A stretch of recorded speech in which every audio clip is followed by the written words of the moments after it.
తెలుగువారి పెళ్లి ఇలవైకుంఠమే మళ్ళీ సంప్రదాయమే సౌందర్యంగా సాగుతున్న పెళ్లి ఇది తెలుగువారి పెళ్లి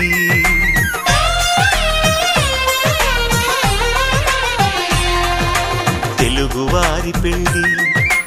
ఇలవైకుంఠమే మళ్ళీ సంప్రదాయమే సౌందర్యంగా సాగుతున్న పెళ్లి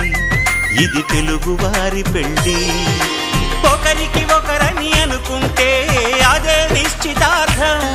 ఆ నిర్ణయానికి తలవంచడమే పెళ్లి అంతరార్థం శతమానం భవతి అంటుంది శ్రావణ మాసం శ్రావణ మాసం